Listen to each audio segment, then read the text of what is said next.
క్రీస్తునందు ప్రియులకు మన ప్రభువును రక్షకుడైన యేసుక్రీస్తు నామములో వందనాలు. రండి, వాక్య జ్యోతి కార్యక్రమానికి మిమ్మల్ని ప్రేమతో ఆహ్వానిస్తూ ఉన్నాం. దేవుడు మిమ్మలను మీ కుటుంబాలను దీవించునుగాక. Praise the lord. దేవుని వాక్యములో నుండి ఈరోజు కీర్తనల గ్రంథం 15వ అధ్యాయాన్ని గురించి మనం ధ్యానం చేయబోతున్నాం. కీర్తనల గ్రంథం 15వ అధ్యాయంలో 3 భాగాలను మనం చూస్తాం. 1వ వచనం ఒక భాగం, 2వ వచనం కానుంచి 4వ వచనం వరకు, లేదా 5వ వచనము సగం వరకు ఒక భాగం, ఇక ఆ 5వ వచనము పార్ట్ బి అనే దాన్ని చూసినప్పుడు అది 3వ భాగంగా ఉంటుంది. మొదటి భాగానికి మనం ఏమని పేరు పెడుతున్నామంటే ప్రశ్నకు ఇక్కడ ఒక ప్రశ్న అడుగుతున్నాడు భక్తుడైన దావీదు.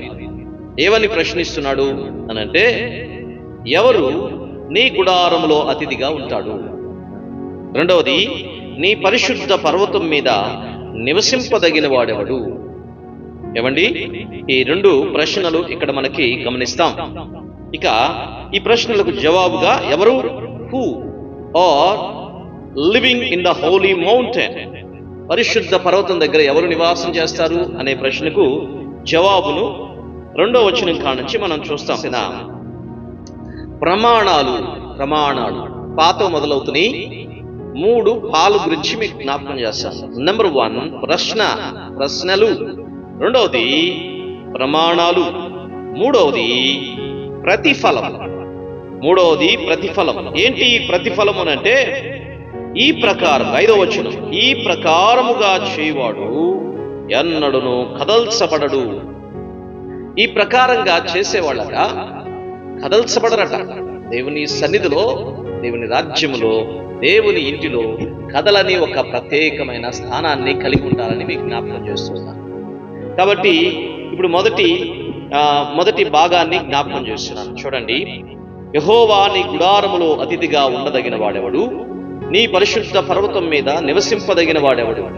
దేవుని గుడారములో ఉండాలన్నా, ఆయన పరిశుద్ధ పర్వతంలో నివాసం చేయాలన్నా మనకి ఒక అర్హత ఉండాలి.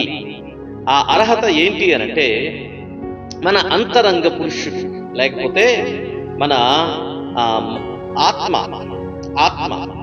ఏమవ్వాలి అనంటే, అది దేవుని స్వరూప్యములోకి మలచబడాలి. మనం మారేది భౌతికమైన రూపం కాదు, మార్చుకునేది ఆత్మ రూపాన్ని మార్చుకుంటాం. పరలోకంలో మనం ఉండాలి అంటే మన భౌతికమైన వాటిని మనం మార్చుకోం. మనం ఏం చేస్తాము అంటే ఆత్మ సంబంధమైన వాటిని మనం మార్చుకుంటున్నాడు. యథార్థమైన ప్రవర్తన కలిగి, నెంబర్ 1 క్వాలిటీ, నెంబర్ 1 యథార్థమైన ప్రవర్తన. 2వది నీతిని అనుసరించి నడవాలి. 3వది హృదయపూర్వకముగా నిజము పలకాలి.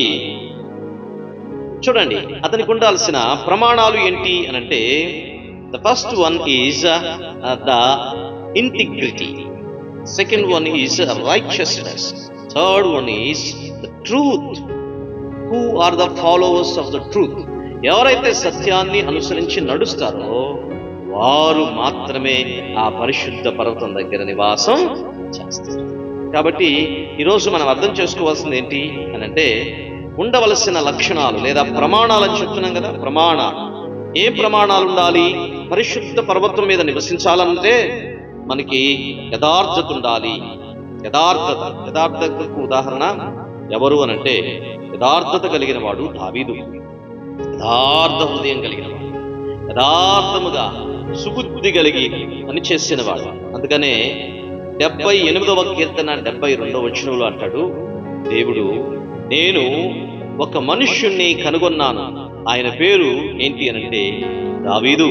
అతడు ఏమై ఉన్నాడు అనంటే, అతడు యథార్థవంతుడు, నా హృదయాన్ని ఎరిగినవాడు, నా చిత్తాన్ని నెరవేర్చేవాడు. కాబట్టి యథార్థ హృదయము దేవునికి ఇష్టమైనది. కొన్నిసార్లు దావీదు ప్రార్థనలో అంటాడు, అయ్యా నన్ను కడుగు, నన్ను పరిశీలించు, నన్ను ఇదిగో నీ కృపతో నింపు, నన్ను పరీక్షించు ప్రభువా అని ప్రార్థన చేస్తాడు. ఏమండి, దావీదు ప్రార్థన ఎంత గొప్పదో కదా. నిజంగా దావీదు ఏమని ప్రార్థన చేస్తున్నాడు అనంటే, కొన్నిసార్లు అతడు పాపం చేశాడు, ఒకసారి బెత్షెబా విషయంలో పడిపోయినప్పుడు వెంటనే అతడు చేస్తున్న పని ఏంటి అంటే, అతడు ఇదిగో పశ్చాత్తాపడి 51వ కీర్తన 6వ వచనం నుంచి 10వ వచనం వరకు అంటాడు, అయ్యా నా అంతరంగంలో శుద్ధ హృదయమును కలుగ చేయి. యథార్థ హృదయము కలిగిన వాడు, యథార్థమైన ప్రవర్తనతో ప్రవర్తించాలని ఆశపడేవాడు, యథార్థంగా బ్రతకాలని నీతిని అనుసరించి నడవాలన్నప్పుడు కొన్నిసార్లు మురికి అంటున్నప్పుడు ఆ మురికిని వెంటనే వదిలించుకోవాలి. మురికిని వెంటనే ఏం చేయాలంటే కడుక్కోవాలి.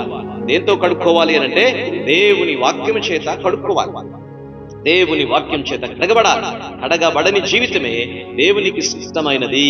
కడగబడే జీవితం దేవుని సంతోషపెడుతుంది. కడుక్కుంటే దేవుడు సంతోషిస్తాడు. దేవునికి స్తోత్రం.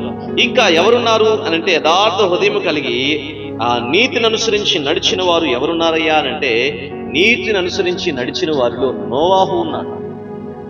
ఆయన గురించి ఏమని రాయబడింది? ఆదికాండము 6వ అధ్యాయము 9వ వచనంలో ఏమని రాయబడింది చెప్పండి? అతడు యథార్థవంతుడు, అతడు నీతిమంతుడు. యథార్థవంతుడన్నా నిర్దోషి అన్న ఒకటే, దోషము లేనివాడన్న ఒకటే, నిందారహితుడు అన్న ఒకటే. ఇక్కడ ఏమని అంటున్నాడు అనంటే, నోవాహు తన దినములలో తన తరము వారిలో యథార్థవంతుడు, నీతిని అనుసరించిన వాడు, నిజము పలికేవాడు. నోవాహు కుటుంబాన్ని దేవుడు ఆ రోజుల్లో ఉన్న మనుషులను నశింపచేయకుండా అంటాడు, నోవాహు నీ కొరకు, నీ కుటుంబం కొరకు ఓడను సిద్ధం చేసుకో. ఓడ ద్వారా రక్షించబడ్డారు, జలప్రళయం నుంచి తప్పించబడ్డారు. నేనేమని జ్ఞాపకం చేయాలని ఆశపడుతున్నా అంటే, ఎవరు దేవునితో నివసించేది? ఆయన గుడారంలో నివసించేది ఎవరు? ఆయన గుడారంలో సేవ చేసేది. ప్రత్యక్ష గుడారంలో సేవ చేయాలంటే అర్హత ఏంటి అంటే పరిశుద్ధత. కారణం ఏంటి అంటే, Holi man can serve the Holi God. పరిశుద్ధమైన మనిషి పరిశుద్ధమైన దేవుణ్ణి ఆరాధించగలరు, సేవించగలరు. అందుకనే యాజకుడు, ప్రధాన యాజకుడు ఆ తల మీద పాగా ఉంటుంది. ఏమని ఉంటుందంటే, ద లార్డ్ ఈజ్ హోలీ, ప్రభువు పరిశుద్ధుడు అని రాయబడి ఉంటుంది. అందుకనే కేవలం ప్రధాన యాజకుడు మాత్రమే సంవత్సరానికి ఒకసారి అతి పరిశుద్ధ స్థలములోకి తన గురించి, తన ప్రజల గురించి, పాపముల గురించి ప్రాయశ్చిత్తం చేయటానికి ప్రత్యక్షపు గుడారము లోపల ఉన్న అతి పరిశుద్ధ స్థలములోకి వెళ్తాడు. ఈ ప్రధాన యాజకుడు మన ప్రభు అయిన యేసుక్రీస్తు. ఈ యేసుక్రీస్తు ఒక్కసారే ఇదిగో అతి పరిశుద్ధ స్థలమునకు గుర్తైన పరలోకానికి ఆయన రక్తాన్నే తీసుకొని సర్వ మానవాళి పాపం కోసం ఆయన పరలోకానికి వెళ్ళిపోయి తండ్రి ఎదుట నిలబడి చెప్తున్నాడు, అయ్యా ఇదిగో ఎవరైతే నన్ను అంగీకరిస్తారో వారి పాపములు క్షమించుటకు ఇదిగో నేను రక్తమును చిందించాను. దిస్ ఈజ్ మై బ్లడ్, ఇది నా రక్తం, పరిశుద్ధ రక్తం. కాబట్టి వారి పాపాలను క్షమించాలి, వారి నిత్య రాజ్యానికి వారసులు కావాలి అని చెప్పేసి దేవుడు, దేవాతి దేవుని యొక్క సంకల్పాన్ని నెరవేర్చిన యేసుక్రీస్తు. దేవుని బిడ్డలారా, ఎవరు నివసిస్తారు అంటే ఒకే మాట, ఎవరైతే మన హృదయాలలో యేసు ప్రభువును చేర్చుకుంటారో, యేసు ప్రభువునందు విశ్వాసం ఉంచుతారో, పరిశుద్ధ జీవితం కోసం ప్రార్థన, పరిశుద్ధాత్మ చేత నింపుదల, పరిశుద్ధాత్మని చేత నడిపింపు ఎవరైతే ఇష్టపడతారో, దేవుని ప్రేమ మన అంతరంగంలో కుమ్మరించబడి ఆ ప్రేమ కొరకు ఎవరైతే ప్రయాసపడతారో వారు మాత్రమే తన పరిచర్య కోసం నిలబడిన వారు మాత్రమే ఆయన పరిశుద్ధ స్థలంలో నివాసం చేస్తారు. ఇక్కడ రాయబడిన 2 మాటలు ఏంటంటే, అతిథిగా ఉంటావా ఆయన గుడారంలో, పరిశుద్ధ పర్వతం దగ్గర నివసిస్తావా? అతిథిగా ఉండటం అంటే నీ నీ నీ స్టేటస్ కాస్త ఎక్కువగా ఉంటుంది. అతిథిగా అంటే నువ్వు ఏలతావు, అతిథిగా అంటే నువ్వు నీకు ఇష్టమైనదిగా అక్కడ జరుగుతూ ఉంటుంది. కాబట్టి అతిథిగా ఉండటం చాలా భాగ్యం, అతిథిగా ఉండడం చాలా భాగ్యం. ఆ అతిథిగా ఎవరుంటారంటే అర్హత పొందిన వారు మాత్రమే అతిథులుగా ఉంటారు. అర్హత కావాలి. ఆ అర్హత ఏమి లేదండి. అర్హత విధేయతే ఒక అర్హత, విశ్వాసమే ఒక అర్హత, ప్రార్థనా జీవితమే ఒక అర్హత. అన్నిటికంటే ప్రాముఖ్యమైన అర్హత పరిశుద్ధ జీవితం. మన నాలుకను జాగ్రత్తగా ఉంచుకోవాలి. దేవుడు మనకిచ్చిన సమయాన్ని జాగ్రత్తగా కాపాడుకోవాలి. ఇతరులను మనము ఎట్లా పడితే అట్లా మాట్లాడడానికి వీలేదు. ఎందుకనంటే ఇక్కడ రాస్తున్న మాటలు మీరు చూడండి, ఇంకా నేను మీకు జ్ఞాపకం చేస్తాను. చూడండి ఎవరు అనంటే ఇట్లా చూడండి, 3వ వచనం కాడ నుంచి 3-4 వచనాలు, అట్టివాడు నాలుకతో కొండెములాడడు, తన చెలికానికి కీడు చేయడు, తన పొరుగువాని మీద నింద మోపడు, అతని దృష్టికి నీచుడు, అసహ్యుడు. అతడు యెహోవా యందు భయభక్తులు గల వారిని సన్మానించు. అతడు ప్రమాణం చేయగా నష్టం కలిగినను మాట తప్పడు. తన ద్రవ్యమును వడ్డీకియుడు, నిరపరాధిని చెరుపటకై లంచం పుచ్చుకొనడు. This is the quality of the righteous. ఎవరైతే నీతిని అనుసరించి నడవాలో, లేకపోతే దేవునికి ఇష్టమైన వారిగా ఉండాలని ఆశపడతారో, పరలోక రాజ్యంలో ఉండడానికి ఎవరైతే ఇష్టపడతారో వాళ్ళకు ఉండాల్సిన లక్షణం ఏంటంటే పొరుగు వారికి నష్టం చేయకూడదు. అందుకనే యేసు ప్రభు చెప్పాడు, నిన్ను వలె నీ పొరుగు వారిని ప్రేమించు. ఇంకెవరైనా చెప్పారా?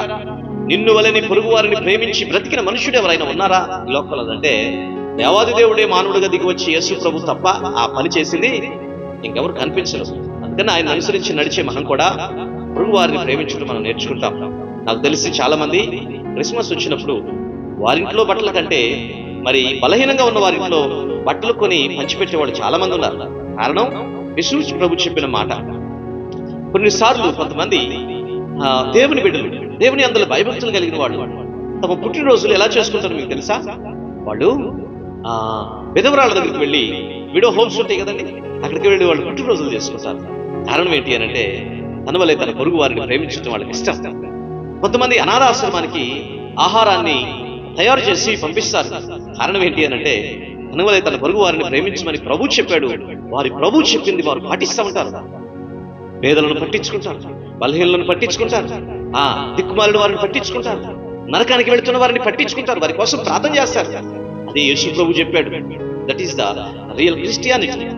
క్రైస్తవ్యం అంటే మతం కాదు, క్రైస్తవ్యం అంటే మతిని మార్చే ఒక మార్గం. కాబట్టి ఇదిగో దానిని ఈ బైబిల్ సెలవిస్తున్న మాట ఏంటి తెలుసా? ఇదిగో నిన్ను వలె నీ పొరుగు వారిని ప్రేమించు, నీ ద్రవ్యాన్ని వడ్డీకి ఇయ్యొద్దు. రెండవది, నీవు నీ నాలుకతో కొండెములాడొద్దు. నువ్వు ఇతరులకి మాటిచ్చే వరకు నష్టం కలిగిన దాన్ని నెరవేర్చాలి. కొంతమంది మాట తప్పుతున్నారు, మాట తప్పి పాడైపోతున్నారు. దేవుని బిడ్డలారా, మనం మాట తప్పని వారంగా ఉండాలని దేవుని వాక్యం. మన దేవుడు ఎటువంటి లక్షణాలతో ఉన్నాడో మనం కూడా అటువంటి లక్షణాలతోనే ఉండాలని దేవుని వాక్యం చెబుతుంది. మన దేవుని యొక్క లక్షణాలు ఏంటంటే ఆయన సత్యవంతుడు, ఆయన యథార్థవంతుడు, ఆయన నీతిని అనుసరించి నడిచే దేవుడు. ఆయనలోనే ఉన్నది నీతి. మనకి ఆ నీతి కావాలని దేవుడు ఇష్టపడుతున్నాడు. దేవుని నీతి మనలోకి రావాలి అంటే ఆయన ఆత్మ మనలోకి వచ్చినప్పుడు ఆ పరిశుద్ధాత్మ ద్వారా, ఆయన ప్రేమ, ఆ పరిశుద్ధాత్మ ద్వారా విశ్వాసం అనే ఫలం, ఆ పరిశుద్ధాత్మ ద్వారా నీతితో నడిచే వైనం మనకి అనుగ్రహించబడుతుంది. కాబట్టి సంఘము పరిశుద్ధులు పరిశుద్ధాత్మ చేత నింపబడి నడిపించబడినట్లుగా, దేవుని కృప పొందినట్లుగా విశ్వాసంతో ప్రార్థన చేసి ప్రభు దగ్గర నుంచి కృప పొందుకుందురుగాక. దేవుని కృప మీకు తోడై ఉండి మిమ్మల్ని బలపరిచి నడిపించునుగాక. God bless you.